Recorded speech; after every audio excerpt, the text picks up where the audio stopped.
सबसे पहले अगर हम बात करें सबसे पुराने धर्म की, तो वो तो हिंदुइज्म है।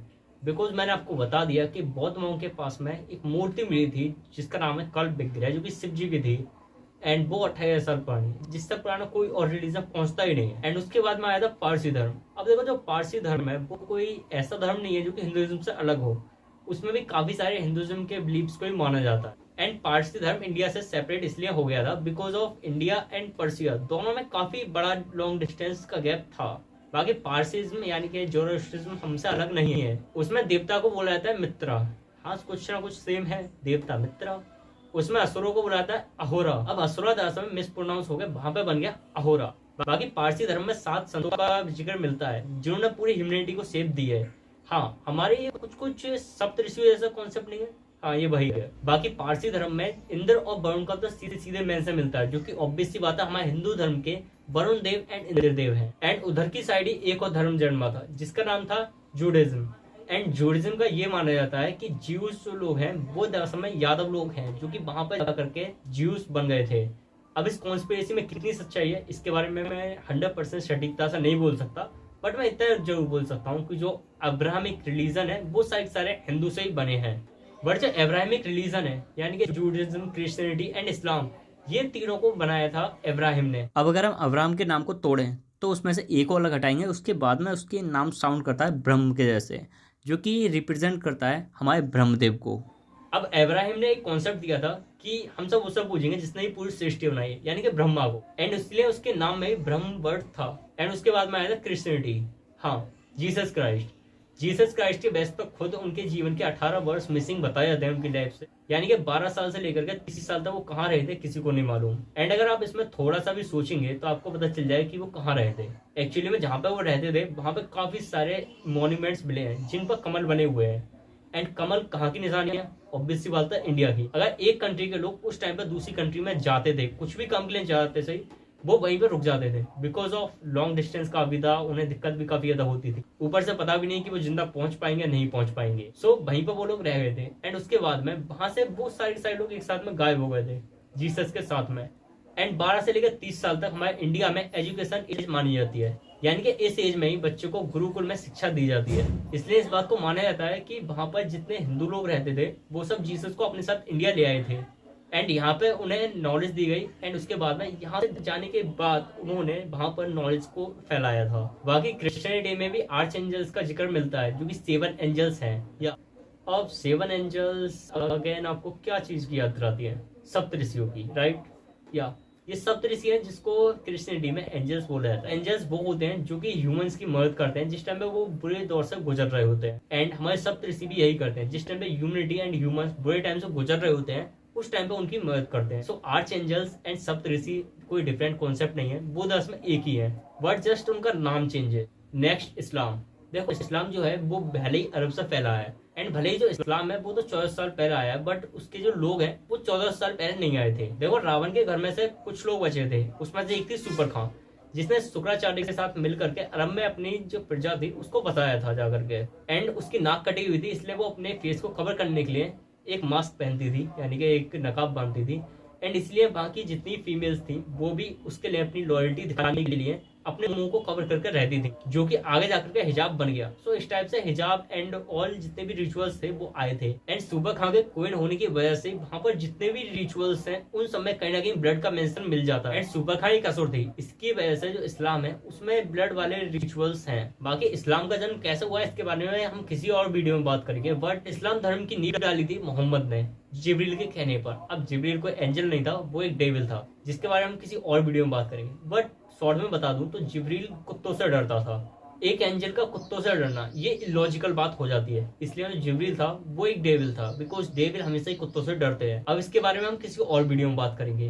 बट अगर हम बात करें और धर्मों की, तो एक और धर्म है जो कि इंडिया से फैला था, बुद्धिज्म। अब भले ही लोग बोलते हैं कि बुद्धिज्म हिंदुइज्म से पुराना है, बट ऐसा कुछ भी नहीं है।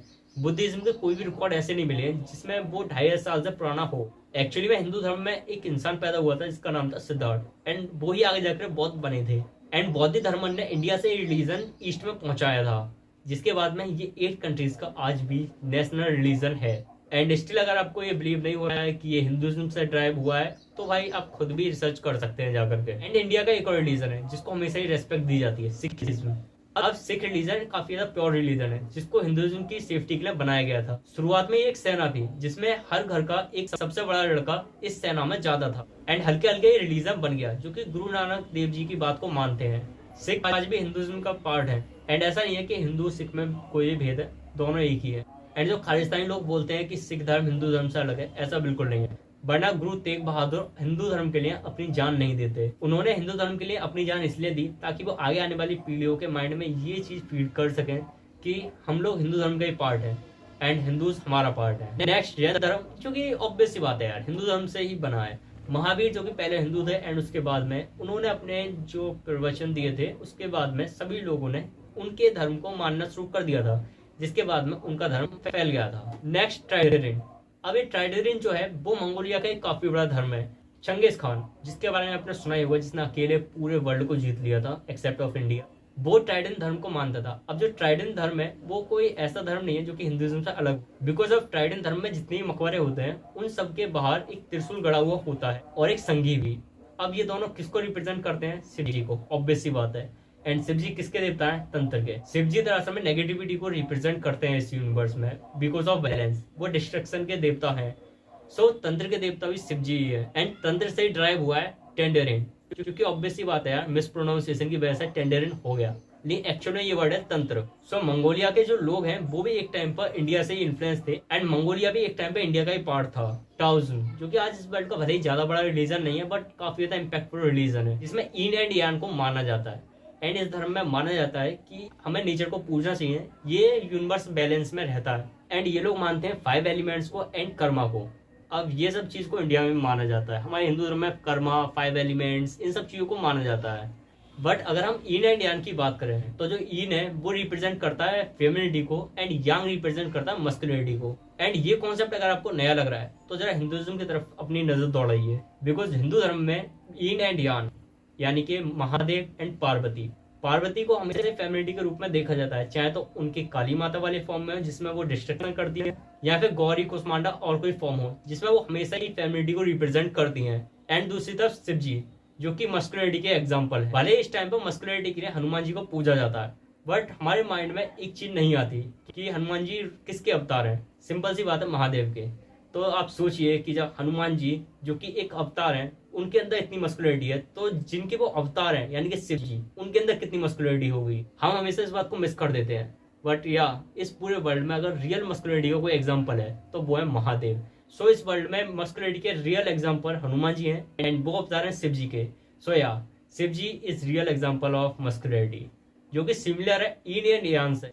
बट हमारे हिंदू लोगों में इतना दिमाग नहीं है, वो हमारे हिंदू धर्म के जो कॉन्सेप्ट है उनको ऑल्टर करके नहीं देखते, वो उनको एज इट इज लेते हैं एंड दूसरे के जितनी भी चीजें हैं उनको लेते हैं कि हाँ भाई ये चीज अच्छी है, ये चीज न्यू है। बट कोई भी चीज न्यू नहीं है, हमारे हिंदू धर्म में सब चीज ऑलरेडी मेंशन्ड है। Next Shinto religion.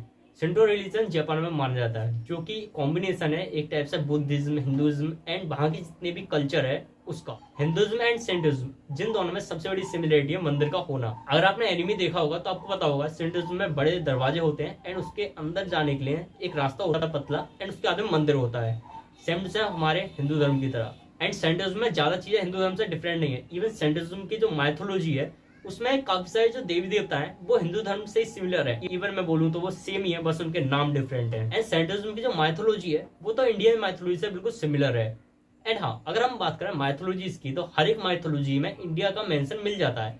लाइक हमारे जो देवी देवता हैं वो सब हर एक माइथोलॉजी में प्रेजेंट है, बट डिफरेंट नामों के साथ में और डिफरेंट फॉर्म्स में।